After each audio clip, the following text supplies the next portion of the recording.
kama nilivyosema wako hapa, naanza na maombi. Moja, Mheshimiwa Rais, umetoka Bariadi kwa barabara ya vumbi kuja Kisesa, kuja Mwandoya, kuja hapa Mwanuzi. Utatoka hapa utaenda Bukundi, utaenda Mkalama, utaenda Iguguno, utaenda Singida kwa barabara ya vumbi. Mheshimiwa Rais, hii barabara ilishafanywa usanifu muda mrefu wa kina na ikakubalika kujengwa na inazo sifa zote kwa sababu ni barabara ambayo inaunganisha mkoa wa Mara, mkoa wa Mwanza, mkoa wa Simiyu na mkoa wa Singida na mikoa mingine yote. Mheshimiwa Rais, tunaomba leo maliza huu ugonjwa mkubwa wa Wanameatu, maliza huu ugonjwa mkubwa wa Wanasimiyu. Mheshimiwa Rais, ninaomba kwa niaba ya Wanameatu na kwa niaba ya wananchi wa jimbo la Kisesa, naomba ujenzi wa madaraja muhimu matatu. Daraja la Mto Sanga litakalojengwa kati ya kijiji cha Isangijo pamoja na Ifungiro wilaya ya Maswa. Daraja la Mto Sanjo litakalojengwa baina ya kijiji cha Mwashata pamoja na Migato litakalounganisha wilaya ya Meatu na Itilima.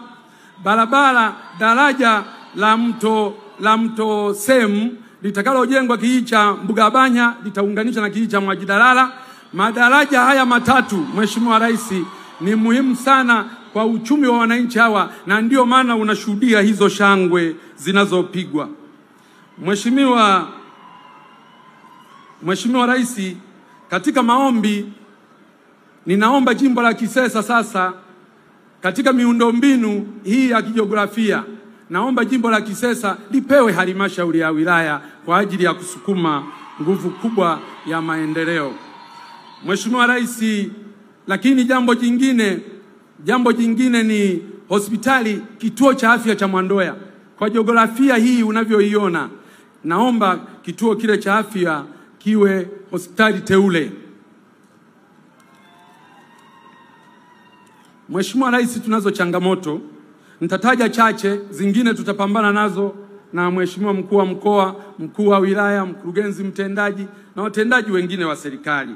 Lakini hizi tatu naomba kuzileta kwako, zimekuwa ni changamoto kubwa sana. Changamoto moja ni uvamizi mkubwa sana wa tembo katika wilaya nzima ya Meatu. Mheshimiwa Rais, umejenga kituo Ng'anga cha milioni 125 kwa ajili ya kudhibiti tembo. Mheshimiwa Rais, umejenga kituo cha kudhibiti tembo kijiji cha Marwiro milioni 80. Mheshimiwa Rais, kimeweka kituo pale Mbugabanya kwa ajili ya kudhibiti tembo, lakini kutokana na wingi huu wa tembo bado wanaua watu, tembo bado wanamaliza mazao ya wananchi yakiwa shambani na majumbani. Tatizo la tembo ni kubwa kwa wananchi hawa. Ombi kubwa Mheshimiwa Rais, kwa sababu ulilizia fedha zije na vituo vifunguliwe, tunaomba nguvu kubwa ya fedha kwa ajili ya kutekeleza mikakati tuliyoianzisha baina ya TAWA, halmashauri kwa ajili ya kupambana na hawa wanyama pori. Jambo la pili ni wafugaji wetu ambao walishashinda kesi mahakamani baada ya kushtakiana wakashinda kesi mahakamani, lakini mifugo yao hadi leo haijarejeshwa Mheshimiwa Rais, na hawa wananchi walishinda kesi mahakamani, na kwa sababu mahakama ndio maamuzi wa mwisho, naomba sana kupitia kikao hiki na ninaileta hii rufaa kwako, wananchi hawa walipwe kwa sababu wanayo haki ya kulipwa fedha hizo. Ombi la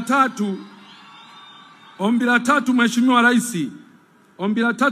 Rais, swala la ununuzi wa pamba kwa kutumia mnunuzi mmoja. Mheshimiwa Rais, mimi nakubaliana principally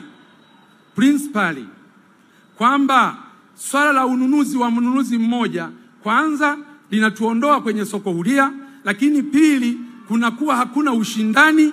Mnunuzi wa pamba unapokuwa na mnunuzi mmoja, akipata matatizo tu ya kifedha kidogo, wananchi hawa wanaenda kwenye AMCOS, wanaenda kwenye maeneo ya kuuza pamba, hakuna fedha. Kwa hiyo ukiwa na mnunuzi mmoja ni hatari sana. Sasa bahati nzuri waziri wa kilimo yuko hapa. Mfumo wote ule unaoanzishwa ni lazima usicompromise ushindani katika soko huria.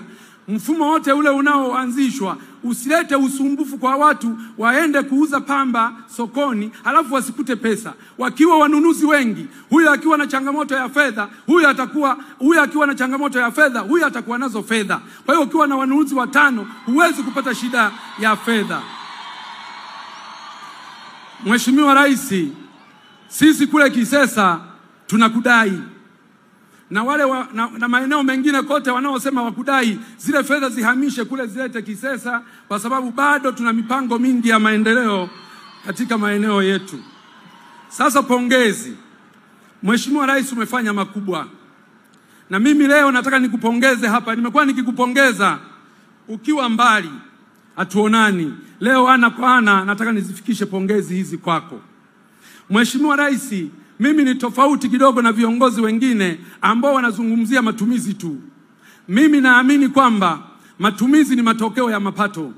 Mheshimiwa Rais, nakupongeza sana ulipoamua kuunda tume ya Rais ya maboresho ya kodi. Mheshimiwa Rais, hii tume hii wananchi wengi wanaweza kuona kama ni jambo la kawaida. Lakini ukweli ni kwamba tume hii inaenda kuwa mwarobaini wa matatizo yote tulio nayo. Mheshimiwa Rais, umefanya jambo kubwa, Watanzania watakukumbuka. Kwa tume yetu hii, matokeo ya hii tume yatakapoletwa kwa wananchi na utekelezaji wake, tunajua fedha kwa ajili ya maendeleo katika nchi yetu zitaongezeka.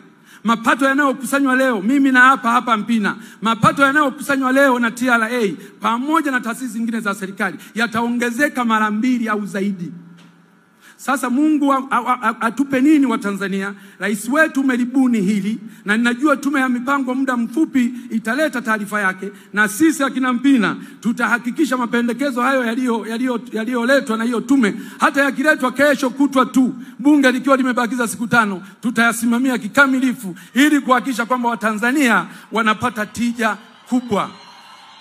Tutakuwa tumetibu leo, tutapata fedha nyingi za maji, fedha nyingi za elimu, fedha nyingi za afya, fedha nyingi za kila mahala. Lakini Mheshimiwa Rais, wanawake wenzako katika sekta ya afya na Watanzania wote watakukumbuka kwa namna ulivyosimamia swala la afya. Umeenda kutembelea hospitali yetu pale, umeona huduma nzuri zinavyoendelea kutolewa. Tumejenga zahanati za kutosha, tumejenga vituo vya afya, tumeboresha hospitali za wilaya, umetuboreshea na kutujengea na kukamilika hospitali ya mkoa wa Simiyu, ambapo sasa wagonjwa wengi waliokuwa wanapelekwa Bugando sasa wanapelekwa muda mfupi tu wanaenda kutibiwa pale Simiyu, wanarudi wakiwa wamepona. Lakini umefanya kazi hiyo nzuri pia hata kwenye hospitali yetu ya taifa ya Muhimbili, ambapo wagonjwa wengi waliopewa rufaa za kwenda kutibiwa India na nchi zingine, Uingereza kule, leo wanatibiwa kwenye hospitali zetu. Umeendelea kununua vifaa, umeendelea kuboresha hospitali hizo, mambo mazuri yamefanyika. Wanawake wenzako wanakukumbuka kwa kupunguza pia vifo vya kina mama na watoto. Ulipo hapa na kuahidi kwamba mama mjamzito na mtoto kazi waliopewa na Mwenyezi Mungu ya kuzaa hakuwapa kifo, na ndio maana ukakataa ukasema lazima huduma za afya ziboreshwe kila mahala. Mheshimiwa Rais, nikupongeze kwa miradi ya kimkakati kwa kukamilisha ujenzi wa SGR kutoka Dar es Salaam mpaka Dodoma. Lakini bado ujenzi unaendelea kutoka Dodoma kwenda Mwanza. Mheshimiwa Rais, tunaomba hawa wajenzi waharakishe. Wananchi hawa unavyowaona ni wakulima wakubwa wa pamba na mazao mengine, ni wafugaji wakubwa na mifugo yao mingi wanauzia Pugu Dar es Salaam. Tunaamini ile SGR ikikamilika, mifugo yetu tutapakilia tu pale Malampaka. Ng'ombe wetu tunawasafirisha wanafika kule wakiwa wamekonda na bei imeshuka. Sasa hivi kujengwa kwa treni ile na kubeba mizigo ile, tutaongeza bei. Kwanza tutasafirisha leo, kumsafirisha ng'ombe mmoja mpaka Dar es Salaam karibia 70,000, lakini ukipunguza na kushuka samani kwa kukaa muda mrefu njiani, unaweza ukazalisha fedha nyingine mpya 300,000 kwa ng'ombe mmoja. Lakini mazao ya pamba hivyo hivyo yataongeza bei kwa sababu tutasafirisha kwa gharama ndogo. Mheshimiwa Rais, umekamilisha bwawa la Mwalimu Nyerere lote, megawatts zote 2115. Tunakushukuru sana, Watanzania wanakushukuru sana. Tunajua viwanda vingi vitakuja kujengwa, wawekezaji wengi watakuja kujengwa, na hivyo utakuwa umetatua tatizo la kiuchumi la Watanzania. Utakuwa umetatua tatizo la ajira ya vijana wetu ambao wanasoma leo wanakosa ajira. Uwepo wa viwanda vingi na wawekezaji wengi, ajira kwa vijana zitapatikana. Najua unaenda kufungua daraja la Busisi, nalo limekamilika. Hongera kubwa kwako. Ujenzi wa MV Mwanza hapa kazi tu, na yenyewe imekamilika. Mheshimiwa, hongera sana. Nimalizie kwa pongezi kwa kusema tumefanya miradi mikubwa ya elimu, miradi mikubwa ya afya, miradi mikubwa ya maji, miradi mikubwa ya barabara, miradi mikubwa ya mawasiliano, miradi mikubwa ya umeme, miradi mikubwa ya kilimo na mifugo. Mheshimiwa Rais, ukifika jimbo la Mpina, ukiwa kwenye helikopta, ukiwa juu, utazani mwanamke kasuka twende Kilioni. Msuko wa twende Kilioni. Pamepasuliwa barabara kila sehemu. Pamepasuliwa barabara kila sehemu. Nadhani ni jimbo lako la kwanza Tanzania kwa ujenzi wa barabara bora kama hilo. Na tumeletewa kwenye barabara ni kama bilioni 7, kwenye maji bilioni 8. Na maji menyewe tumepiga hatua kweli kweli. Mheshimiwa Rais, changamoto ya muda. Umesema hapa mradi wa tabia ya nchi, ule wa Ziwa Victoria. Mheshimiwa Rais, najua unakumbuka vizuri nikiwa naibu wako ofisi ya makamu wa rais muungano na mazingira. Mheshimiwa Rais, nilikuwa nakusogezea mafaili ya hilo. Tulianza zamani, na huo mradi uliuanza zamani, hujauanza ukiwa rais. Uliuanza ukiwa makamu wa rais, na nilikuwa nakusogezea mafaili ili huu mradi utekelezwe haraka, wa maji kutoka Ziwa Victoria. Sasa huu mradi wetu unatekelezwa kwa awamu, wanakuja polepole mpaka pale Itilima. Alafu huku sisi baadaye. Mimi Mheshimiwa Rais, naomba hebu anze kuchimba tu kutokea Busega huko, wachimbe mpaka hapo kwa Mpina Mwandoya, waje wachimbe huko, waunganishe moja kwa moja kwa muda mfupi ili tuweze kupata maji kwa urahisi zaidi. Mheshimiwa Rais, nisipoteze muda wako, lakini niseme tu nilizunguka jimbo zima kusoma ilani. Nilipomaliza kusoma ilani kata kwa kata, wananchi wakasema, Mpina, kwa namna mlivyotekeleza ilani na Mheshimiwa Rais, basi sisi tunasema Samia aendelee. Wakasema tena Mpina aendelee. Na wakasema tena CCM iendelee.